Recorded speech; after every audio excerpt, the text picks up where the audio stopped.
नमस्कार। आज हम बिहार के जनरल नॉलेज का एक फटाफट रिवीजन करने वाले हैं।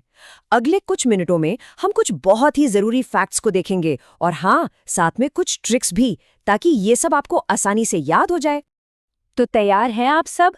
चलिए अपनी जानकारी को परखते हैं और कुछ नया सीखते हैं इस तेज तर्रार रिवीजन में। ठीक है, तो सबसे पहले शुरुआत करते हैं बिहार के भूगोल से। देखिए, किसी भी जगह को समझने के लिए ना उसकी जमीन और उसका एडमिनिस्ट्रेशन समझना सबसे जरूरी होता है। अच्छा, सबसे पहली और बेसिक बात, बिहार का दिल मतलब उसकी राजधानी और उसका सबसे बड़ा शहर, दोनों का जवाब एक ही है, पटना। तो ये याद रखने में बड़ा आसान है ना? एक नाम दो जवाब। अब एक बहुत इंपॉर्टेंट नंबर, बिहार में कुल कितने जिले हैं? ये सवाल अक्सर एग्जाम्स में आता है और जवाब है 38। जी हाँ, पूरे 38 जिले हैं और हर एक की अपनी एक अलग पहचान है। इस नंबर को दिमाग में बिठा लीजिए। अब ये स्लाइड बड़ी इंटरेस्टिंग है। यहाँ बिहार की दो सबसे जरूरी नदियों की कहानी है और दोनों एक दूसरे से बिल्कुल अलग हैं। एक तरफ है गंगा, जो बिहार की लाइफलाइन है, मतलब जीवन देती है, और दूसरी तरफ है कोसी, जिसे कहते हैं बिहार का शोक। क्यों? असल में होता यह है कि ये हिमालय से अपने साथ बहुत सारी मिट्टी, मतलब सिल्ट, ले आती है, जिससे इसका रास्ता बार बार बदलता रहता है और भयानक बाढ़ आती है। और हाँ, इन्हीं नदियों की वजह से बिहार की जमीन इतनी उपजाऊ है।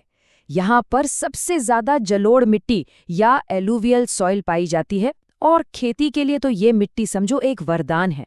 बिहार की खेती का बड़ा राज यही मिट्टी है। चलिए, भूगोल की बात हो गई। अब जरा बिहार की पहचान, मतलब उसके राजकीय प्रतीकों पर एक नजर डालते हैं। ये सिंबल्स राज्य की पहचान और उसकी विरासत को दिखाते हैं। चलो, एक क्विक फायर राउंड हो जाए। फटाफट याद करते हैं। राजकीय पशु गौर, जिसे इंडियन बाइसन भी कहते हैं। राजकीय पक्षी अपनी प्यारी सी गौरैया।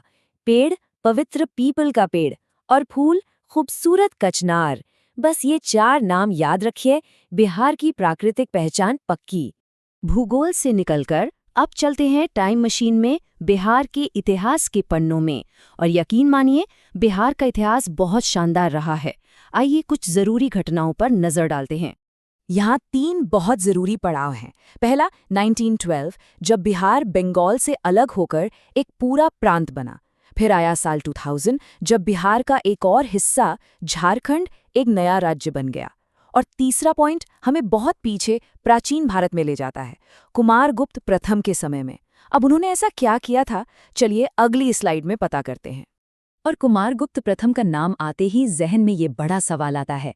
दुनिया की सबसे पुरानी यूनिवर्सिटीज में से एक, विश्व प्रसिद्ध नालंदा विश्वविद्यालय, इसकी स्थापना आखिर की किसने थी? और इसका जवाब है महान गुप्त शासक कुमारगुप्त प्रथम। सोचिए, ये उनकी ही दूरदृष्टि थी जिसने दुनिया को ज्ञान का इतना बड़ा सेंटर दिया, जहां सदियों तक हजारों लोग पढ़ने और पढ़ाने आते थे। बिहार की धरती एक और महान पल की गवाह है। हम बात कर रहे हैं बोधगया की। ये वो पवित्र जगह है जो दुनिया भर के बौद्ध धर्म के मानने वालों के लिए सबसे ऊपर है। क्यों?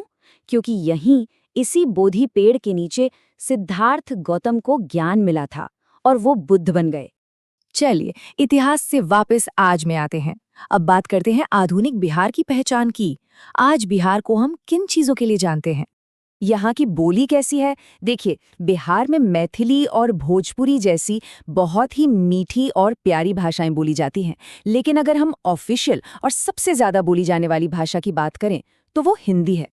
और अगर बिहार की संस्कृति की बात हो और छठ पूजा का नाम ना आए, ऐसा हो ही नहीं सकता। ये सिर्फ एक त्योहार नहीं, ये बिहार का महापर्व है। इसमें प्रकृति, खासकर सूर्य भगवान की पूजा होती है और इसे बहुत ही श्रद्धा के साथ मनाया जाता है। अब एक जरूरी पॉलिटिकल फैक्ट, आजाद भारत में बिहार के सबसे पहले मुख्यमंत्री कौन थे? वो थे श्री कृष्ण सिंह।